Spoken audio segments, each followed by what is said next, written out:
Hello students, welcome back to my channel. कैसे हो आप सब? उम्मीद करती हूँ बेटा सभी अच्छे होंगे और अपना ख्याल भी रख रहे होंगे।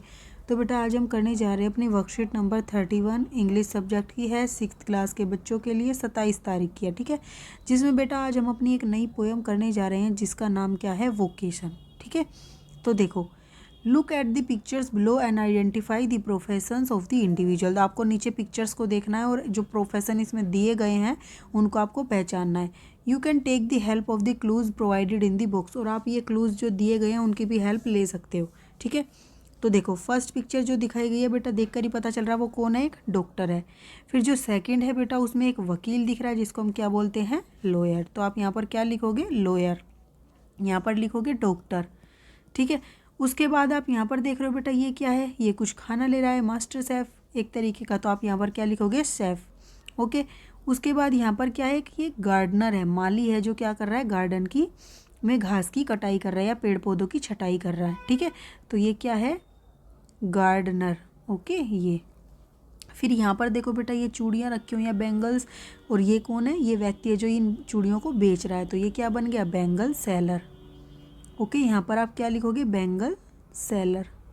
फिर यहाँ पर देखो बेटा, ये क्या है, वॉचमैन, और ये हमें दिख भी रहा है यहाँ से, ये क्या है, वॉचमैन है, ठीक है, WATC, वॉचमैन, ओके। अब हमें नेक्स्ट क्या दे रखा है यहाँ पर, what do you want to become in your life when you grow up. तो जब आप बड़े हो जाओगे तो आप क्या बनना चाहोगे। आई वॉन्ट टू बी ए, तो आपको यहाँ पर लिखना जो भी आप बनना चाहते हो, चाहे ऊपर में से डॉक्टर बनना चाहते हो, लॉयर बनना चाहते हो, शेफ बनना चाहते हो, गार्डनर बनना चाहते हो, या फिर कोई सेलर बनना चाहते हो, ठीक है, या फिर वॉचमैन, जो भी आप बनना चाहते हो आप यहाँ पर लिख सकते हो, ये आपकी मर्जी का है, ठीक है। या इसके अलावा भी आपको कुछ और बनना है तो वो भी लिख सकते हो, ठीक है। अब यहाँ पर देखो बेटा नीचे, now let's read the poem below. अब आपको नीचे एक पोएम दी गई है, उसको आपको बोलना मतलब कि पढ़ना है। Try to recite the poem aloud, और आपको ज़ोर ज़ोर से पोएम को रिसाइट, यानी कि ज़ोर ज़ोर से हम पोएम को, कविताओं को बोलते हैं, तो आपको इस तरीके से रिसाइट करने को बोला गया है, ठीक है। तो देखो, 1 minute. When the gong sounds, तो बेटा जब वो घंटा बजता है 10, ठीक है, gong sound 10 in the morning, जब मतलब कि घड़े में 10 बज रहे होते हैं। And I walk to the school by our lane, और मैं क्या करता हूँ, अपने स्कूल जाता हूँ अपने लेन से, ठीक है। लेन होता है जिस रास्ते से वो जाता है, उससे।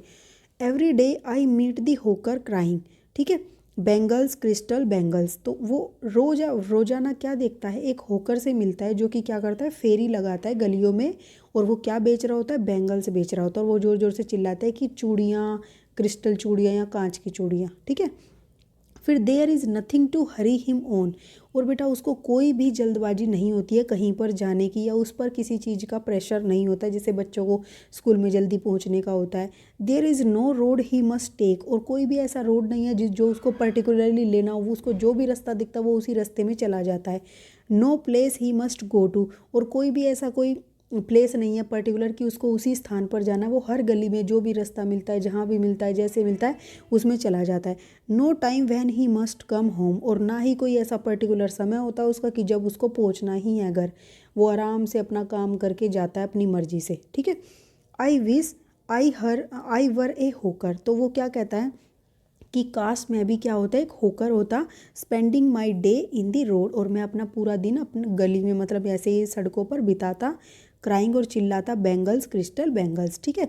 मतलब कि कुल मिलाकर उसको कोई रोकने टोकने वाला, कहीं जाने के लिए बताने वाला, या इसी रास्ते से जाना, कुछ ऐसा बताने वाला नहीं होता, वो अपनी मर्जी से करता जो करता। फिर when at 4 in the afternoon I come back from the. अब बेटा देखो, पहले हम इसके क्वेश्चन आंसर कर लेते ताकि आपके लिए आसानी हो। Who do you think is the speaker in the poem, तो बेटा कौन है इस पोएम के अंदर स्पीकर, तो वो है एक स्कूल गोइंग चिल्ड्रन। तो आप यहाँ लिखोगे स्कूल गोइंग चिल्ड्रन, ठीक है, या बॉय भी बोल सकते हो। फिर answer the question from stanza 1, तो ये स्टेंजा 1 था, इसके हम आंसर देते हैं। व्हाट डज दी होकर सेल, तो बेटा जो होकर है वो क्या बेच रहा था, तो आप यहाँ पर क्या लिखोगे, दी होकर सेल्स बैंगल्स, ठीक है। फिर कि वो चूड़ियाँ बेच रहा था। When does the poet meet the hawker, तो जो पोइट है जो कि एक छोटा बच्चा है, वो किससे मिला, मतलब कि कब मिला वो उससे, होकर से। तो आप क्या लिखोगे, the poet meet the hawker HAWKER hawker in the morning, ठीक है, in the morning when he was going to school, when he was going to school, जब वो स्कूल जा रहा था, या ही व्हेन ही, आप यहाँ पे लिख सकते हो ही गोज़ टू स्कूल, क्योंकि आप यहाँ पर क्या पूछा गया बेटा कि वो उससे कब मिलता है, कब मिला था नहीं, कब मिलता है, तो वो रोज़ मिलता है, तो आप यहाँ पर लिखोगे the poet meet the hawker in the morning, जो पोइट है वो मीट्स लिख देना यहाँ पर, मीट्स दी, जो poet meets the hawker in the morning when he goes to school, जब वो स्कूल जाता है उस समय पर वो उसको मिलता है, ठीक है। उसके बाद क्या है बेटा यहाँ पर, why do you think the poet wishes to be a hawker, तो किस लिए वो पोइट सोचता है कि उसको भी काश वो क्या हो, एक होकर हो, ठीक है। तो आप क्या लिखोगे कि the poet wishes to be a hawker because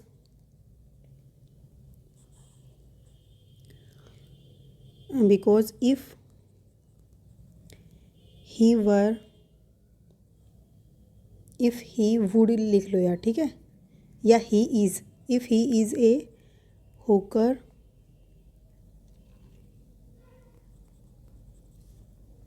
अगर वो होकर होगा तो देन देयर इज THERE, ठीक है, then there is no, there, 1 minute बेटा मैं दोबारा लिख देती हूँ कि the poet wishes to be a hawker so that he can, या ही वुड, ठीक है, he would spend there, he would spend his day in the road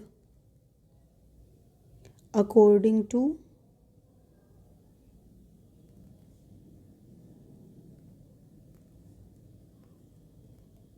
his own way, मतलब अपने तरीके से वो अपने दिन को स्पेंड कर सकता है, किस रास्ते पर कोई उस पर रिस्ट्रिक्शन नहीं होगी, आप इतना लिख लेना, ठीक है। The poet wishes to be a hawker so that he would spend his day in the road according to his own way, ठीक है। नेक्स्ट है बेटा हमारा नेक्स्ट स्टेंजा है, वो हम पढ़ते हैं पहले। तो देखो, when at 4 in the afternoon I come back from the school, जब मैं मतलब कि 4 बज चुके होते हैं दोपहर के, तो उस समय पर घर पे आ रहा होता हूँ स्कूल से। I can see through a gate of dead house in the gardener digging from the ground, तो मैं एक घर में देखता हूँ गेट से कि एक जो माली है वो क्या करता है, ग्राउंड को, ज़मीन को खोद रहा होता है। He does what he like with he spade, और वो वही करता है जो चाहता है उस फावड़े से, ठीक है। He soils his cloth with dust, और वो क्या कर लेता है, उन कपड़ों को, अपने कपड़ों को धूल मिट्टी से गंदे कर लेता है, मटमैले। Nobody takes him to task, और नो, कोई भी ऐसा नहीं है जो उसको ये कार्य करने को कहता है या बताता है। If he gets baked in the sun और गेट्स वेट, और ना ही कोई ऐसा है जो उसको ये करने को कहता है, चाहे वो भले ही क्या हो, धूप में बिल्कुल बेक मतलब तप जाना, ठीक है, जल भुन जाना, और गेट वेट, और या फिर बिल्कुल पसीना पसीना हो जाना, ठीक है।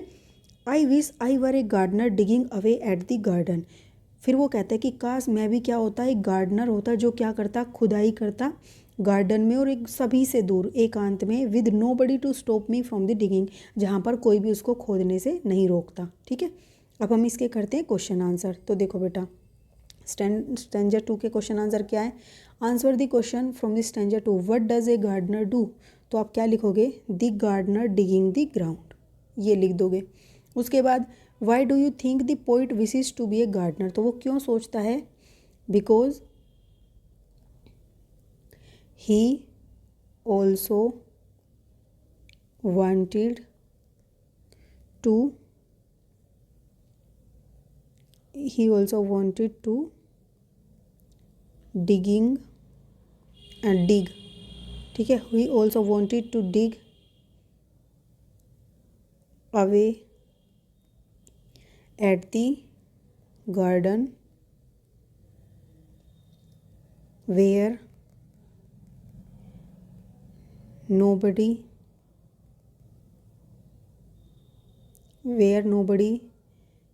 will present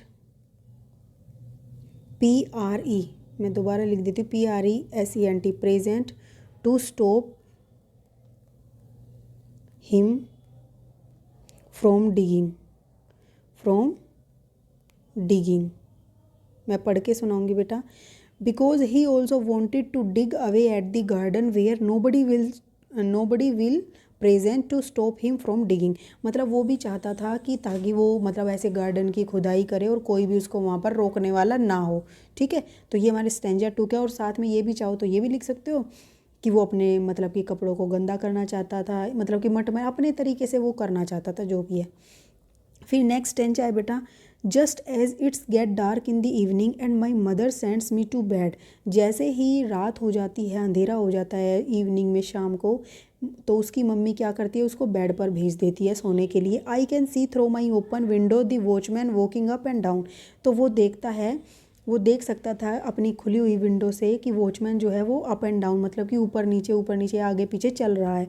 the lane is dark, और जो लेन है वो डार्क है और लोनली, अकेली है रास्ता जो है, ठीक है। And street lamp stand like a giant with one red I in his head.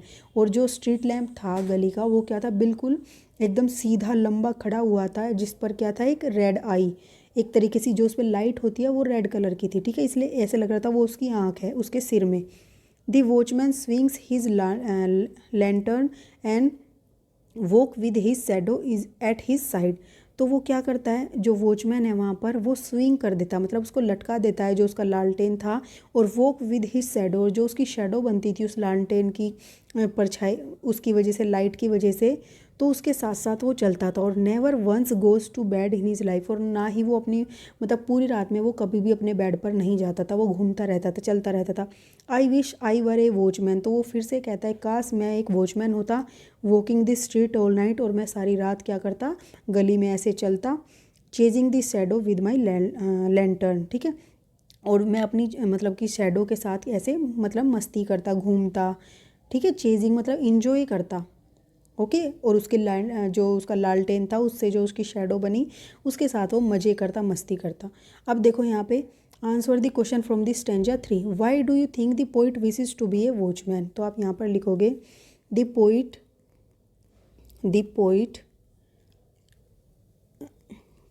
Wishes to be a watchman, 1 minute, watchman wishes to be a watchman so that he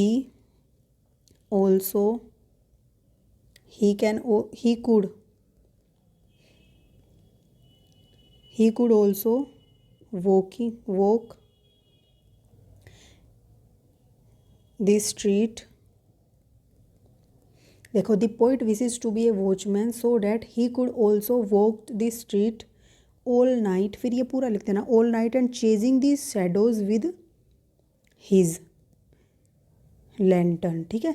तो आप ये कंप्लीट लिख दोगे, the poet wishes to be a watchman so that he could COULD also walk the street all night chasing the shadow with his lantern, ठीक है। तो ये थी बेटा आपकी आज की वर्कशीट, एक पोएम थी इसमें। उम्मीद करती हूँ समझ आ गई होगी। फिर भी कोई डाउट हो तो बेटा कमेंट बॉक्स में पूछ लेना।